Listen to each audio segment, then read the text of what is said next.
Good morning विद्यार्थी मित्र हो. आपण 8वं प्रकरण सुरू केलेलं आहे. मौर्यकालीन भारत त्यातला आपण एक पॉईंट अभ्यासलेला आहे. 8.1 मगध साम्राज्याचा उदय.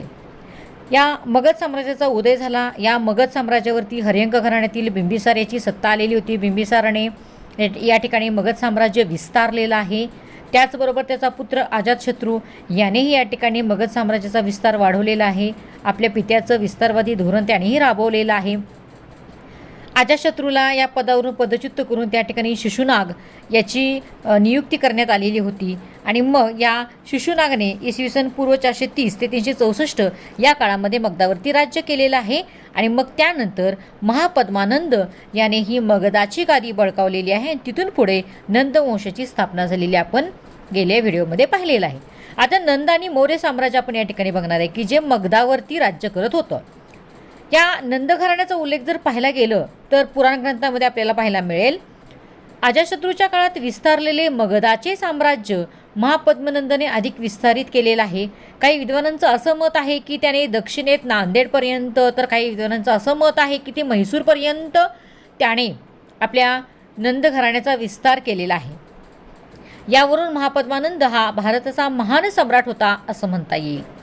आणि या नंदवंशातील धनानंद हा शेवटचा राजा आपल्याला पाहायला मिळेल की त्याच्या काळामध्ये राज्याचा खजिना अत्यंत समृद्ध होता. त्याचे लष्करी सामर्थ्य देखील प्रचंड होते. बघा इथं दिलेलं आहे, त्याच्या लष्करामध्ये 2 लाख पायदळ, 60,000 घोडदळ, 6,000 लढाऊ हत्ती आणि 2,000 रथ होते. एवढा बलाढ्य हा धनानंद होता. या नंदांच्या काळात मध्यवर्ती सत्तेच्या दृढीकरणास साहाय्यभूत ठरलेला आणखीन एक महत्त्वाचा घटक म्हणजे कुठला, तर महसुलासाठी कर पद्धतीला दिलेले महत्त्व. साम्राज्य विस्ताराबरोबर आर्थिकदृष्ट्या राज्याची भरभराट होऊ लागली. लक्षात घ्या, आपण जे टॅक्स भरतो की नाही त्यामुळे सरकारला त्याचा फायदा मिळतो. त्याच टॅक्सचा उपयोग ज्यावेळेला प्रजेवरती एखादं संकट येतं त्यावेळेला राजा करत असतो. म्हणजे आपण टॅक्स किंवा कर किंवा ज्याला आपण महसूल म्हणतो. आणि ते कसं असतं की सरकारचे आर्थिक उत्पन्न असतं ते, बरोबर आहे. मग आर्थिकदृष्ट्या राज्याची भरभराट होऊ लागली. राज्याचा खजिना सदैव भरलेला असे. या नंदांनी कालवे बांधले आणि जलसिंचनाची सुद्धा व्यवस्था केली. शेतीच्या विकासासाठी शासनाकडून अशा प्रकारच्या जलसिंचनाच्या सोयी होणं महत्त्वाचं होतं.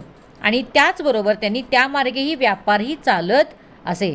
म्हणजे या ठिकाणी नंद घराण्यातील धनानंद याने या ठिकाणी एवढ्या चांगल्या पद्धतीनं कार्य केलेलं आपल्याला पाहायला मिळेल. चंद्रगुप्त मौर्याने इसवी सन पूर्व 321 पाटलीपुत्रावरती आक्रमण, आता ही मगधांची राजधानी होती, त्या पाटलीपुत्रावर आक्रमण करून नंदांची सत्ता संपुष्टात आणलेली आहे. आणि इथून पुढं या ठिकाणी मौर्य साम्राज्य अस्तित्वात आलेलं आपल्याला पाहायला मिळेल किंवा मौर्य साम्राज्य या ठिकाणी या मगध सत्तेवरती राज्य करायला सुरुवात केलेली आहे. आता मौर्य साम्राज्याचा अभ्यास करत असताना भारताच्या प्राचीन इतिहासातील सर्वात मोठं साम्राज्य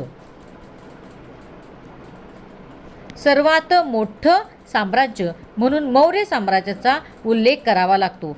चंद्रगुप्त मौर्याने मौर्य सत्तेचा पाया रचला आणि आपल्या कारकिर्दीत मगधाचे नंद घराणे व ग्रीक क्षत्रपांचा पराभव करून मौर्य साम्राज्याचा विस्तार अफगाणिस्तान पासून ते दक्षिणेत थेट कावेरी नदी व पूर्वेकडे बंगालपर्यंत चंद्रगुप्त मौर्याने विस्तार केलेला आपल्याला पाहायला मिळेल. मग एवढ्या मोठ्या विस्तारावरती राज्य विस्ताराची नीट घडी बसवण्यासाठी चंद्रगुप्तने सुसंघटित अशी प्रशासन व्यवस्था उभारली. मौर्यांची अशी प्रशासन व्यवस्था प्रथमच उभारली गेली. आणि या प्रशासन व्यवस्थेचा आदर्श मौर्यांच्या नंतर आलेल्या अनेक राजवटीने स्वीकारलेला आपल्याला पाहायला मिळेल. म्हणजे प्राचीन कालखंडामध्ये सर्वात मोठं साम्राज्य म्हणून मौर्य साम्राज्याचा काय केला जातो, उल्लेख केला जातो. मौर्य साम्राज्य म्हणजे भारताच्या इतिहासातील सुसंघटित व सुनियंत्रित असे पहिलेच साम्राज्य. धार्मिक ग्रंथ व इतर साहित्य, कोरी व लेख, नाणी, शिल्पे इत्यादी साधनांच्या आधारे या काळातील आपल्याला राजकीय, सामाजिक, आर्थिक व धार्मिक स्थिती अधिक स्पष्ट होते. बरोबर आहे. लिखित पुरावा उपलब्ध आहे. त्या लिखित पुराव्यावरून आपल्याला मौर्य साम्राज्याची माहिती उपलब्ध होते. मौर्यांचे साम्राज्य भारतीय उपखंडाच्या मोठ्या भूभागावरती पसरलेले होते व त्याचे नियंत्रण एकाच सत्तेकडून होत होते. या सत्तेकडून राजकीय व्यवस्थेमध्ये एकसूत्रता आणली गेली. चंद्रगुप्त मौर्याने नंदांचा पराभव केला व मौर्य घराण्याची स्थापना केली. बघा विद्यार्थी मित्रांनो, आपण मगध साम्राज्य पाहतोय. त्या मगध साम्राज्यावरती कोणकोणती घराणे आली, कोणकोणते राजे आले, त्यांच्या कारकिर्दीमध्ये कोणकोणत्या घटना घडल्या, कुणाच्या कारकिर्दीमध्ये मगधाचं साम्राज्य वाढलं, विस्तारलं, कुणी टिकवून ठेवलं, हा अभ्यास आपण या ठिकाणी करतोय आपण. या चंद्रगुप्त मौर्याने नंदांचा पराभव केला, मौर्य घराण्याची स्थापना केली. चंद्रगुप्त मौर्य याला महावंश या ग्रंथामध्ये तो जंबूद्वीपाचा म्हणजे भारतवर्षाचा सम्राट असं त्याला म्हटलं जाईल. म्हणजे खूप मोठं चांगलं कार्य त्याने केलेलं होतं.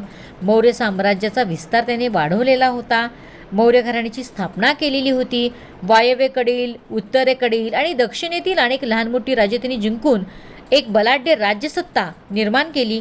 चंद्रगुप्तांचे त्याचबरोबर ग्रीक राजा सेल्युकसशी झालेले युद्ध अत्यंत महत्त्वाचं होतं. आता सेल्युकस म्हणजे ज्या वेळेला सिकंदर भारतातून परतत असताना त्याने काही प्रांत जिंकलेले होते, त्याच्यावरती काही ग्रीक लोकांची नेमणूक केलेली होती. त्याच्यामधला हा सेल्युकस निकेटर. याच्याबरोबर चंद्रगुप्त मौर्याने युद्ध केलेलं होतं, कारण त्याचा परिणाम म्हणजे मौर्य साम्राज्याची सीमा वायव्येकडे हिंदुकुश पर्वतापर्यंत पोहोचली. मौर्यांचे साम्राज्य वायव्येकडे हिंदुकुश, पूर्वेकडे बंगालचा उपसागर व पश्चिमेकडे गुजरात, तसेच उत्तरेला हिमालय ते दक्षिणेला कृष्णा नदीपर्यंत विस्तारलेलं आपल्याला पाहायला मिळेल. इसवी सन पूर्व 298च्या सुमारास चंद्रगुप्तांचे काय झाले, निधन झाले आणि त्यांच्यानंतर त्याचा पुत्र बिंदुसार गादीवर आला. त्याच्या कारकिर्दीमध्ये तक्षशिलेच्या प्रजाजनांनी केलेले बंड त्याने आपला पुत्र अशोक यास पाठवून शमविले. आता चंद्रगुप्त इथं आता आपण बघा इथं बघितले आपण की इसवी सन पूर्व 298च्या सुमारास चंद्रगुप्ताचे निधन झाले आणि त्याच्यानंतर कोण गादीवर आला, बिंदुसार. आणि मग बिंदुसारचे 3 पुत्र होते. त्या 3 पुत्रामध्ये सम्राट अशोक हा हुशार होता, कर्तृत्ववान होता, त्यामुळे या ठिकाणी त्याच्या हाती ही सत्ता सोपवण्यात आलेली आहे. आणि मग ज्या वेळेला तक्षशिलेच्या प्रजाजनांनी बंड केलं होतं त्यावेळेला त्या बिंदुसारने आपला पुत्र अशोक याला पाठवलेलं होतं.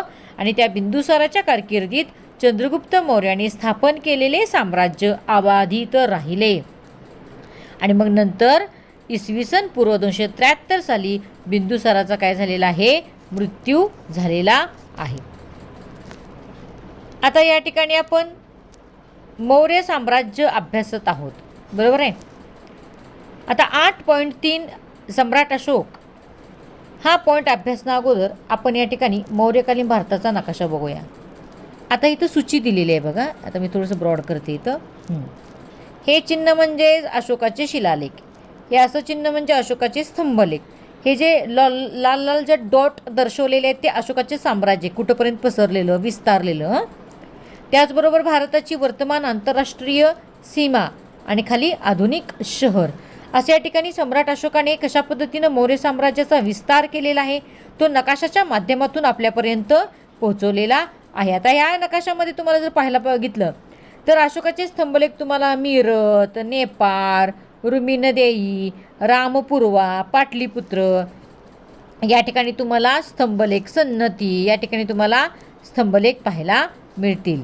लक्षात आलं. अशा पद्धतीचा नकाशा आणि नकाशावरती सुद्धा तुम्हाला प्रश्न पडले जातात. आता सम्राट अशोकाचा अभ्यास करत असताना सम्राट अशोकांच्या जीवनामध्ये अशी एक घटना घडलेली होती. कोणती तर कलिंगचं युद्ध. अशोका दी ग्रेट म्हणजे सम्राट अशोक इसवी सन पूर्व 273 ते 232 हा कालखंड त्यांचा. प्राचीन भारताच्या इतिहासामध्ये सम्राट अशोकाचे स्थान अनेक अर्थांनी अनन्यसाधारण आहे.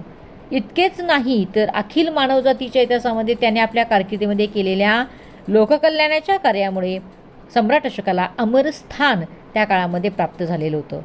मौर्य साम्राज्याचे आधिपत्य स्वीकारण्यापूर्वी अशोकाने उज्जैन व तक्षशिला या प्रांताचा तो प्रमुख होता आणि बिंदुसारच्या मृत्यूनंतर इसवी सन पूर्व 273 मध्ये तो सिंहासनाधीश झालेला आहे.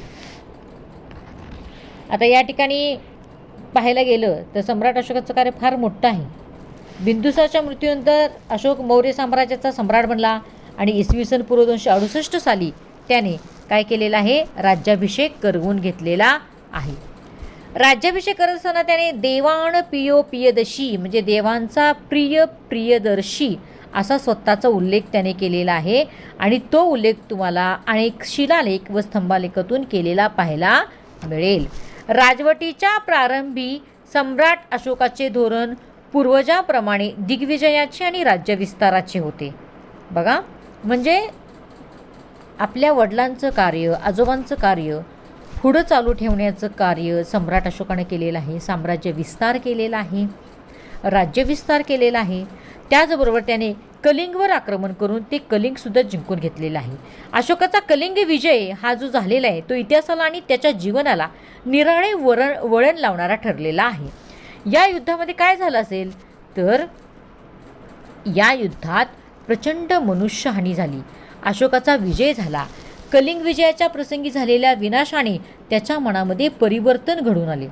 विद्यार्थी मित्र, तुम्हाला माहीत नसेल, रक्ताची पाठच्या पाठ या कलिंगच्या युद्धामध्ये वाहिलेले होते. विनाकारण ते सैन्य मारलं जात होतं. मोठ्या प्रमाणामध्ये जीवितहानी होत होती. हे सम्राट अशोकाच्या लक्षात आलं आणि म्हणून त्यांनी एवढं मोठं त्यांच्यामध्ये परिवर्तन घडवून आणलं की त्यांनी जगाला एक संदेश दिला. कोणता संदेश दिला तर प्रेमाने जग जिंका.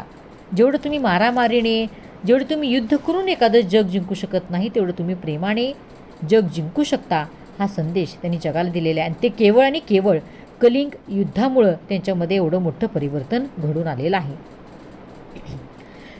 म्हणजे काय, अहिंसा प्रधान, शांतीवादी, आणि म्हणून त्यांचं मन कुठं वळलं असेल तर बौद्ध धर्माकडे वळलेलं आहे.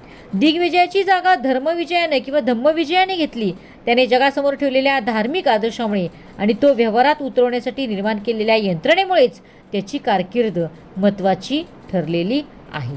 म्हणजे नंतर ते बौद्ध धर्माकडे वळलेले आहेत आणि अशोकांचे लेख, स्तंभलेख, शिलालेख तुम्हाला पाहायला मिळतील.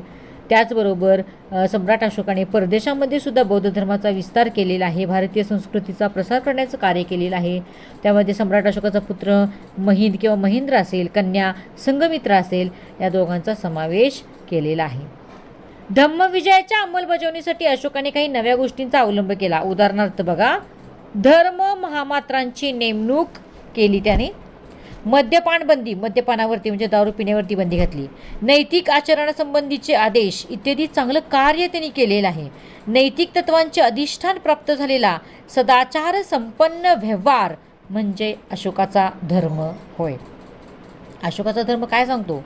नैतिक तत्व. त्या नैतिक तत्वांचं अधिष्ठान प्राप्त झालेला जो सदाचार संपन्न व्यवहार आहे तोच अशोकाचा काय आहे? धर्म आहे. धर्माचा प्रसार करण्यासाठी बघा त्याने संघ बनवले आणि त्यांना देशोदेशी रवाना केले. संघ म्हणजे जसं कसं आपण ग्रुप तयार करतो की नाही, तसं या बौद्ध धर्माचा प्रसार करण्यासाठी त्याने संघ बनवले आणि त्यांना देशोदेशी रवाना केले. भगवान बुद्धांच्या निर्वाणानंतर राजगृह येथे बौद्ध धर्मांची पहिली परिषद भरली होती. कुठे? राजगृह येथे. कालाशोक राजाने वैशाली येथे दुसरी परिषद भरवली. राजधानी पाटलीपुत्र येथे अशोकाने बौद्ध धर्माची तिसरी परिषद भरवली. अशा परिषदा भरवून बौद्ध धर्माचा, बौद्ध तत्त्वज्ञानाचा प्रचार करण्याचं कार्य सम्राट अशोकाने केलेलं आहे. आणि अशोकांच्या मृत्यूनंतर सत्तेवर आलेले मौर्य राजे एवढे काही सक्षम नव्हते. त्यामुळे मौर्य साम्राज्याचा ऱ्हास सुरू झाला. बृहद्रथ हा मौर्य घराण्याचा शेवटचा राजा होता. पुष्यमित्र या त्याच्या सेनापतीने त्याची हत्या केली आणि तो सत्तेवर आला. अशा पद्धतीचं हे मौर्य साम्राज्य आपण या ठिकाणी अभ्यासलेलं आहे आणि आपण या ठिकाणी थांबूया.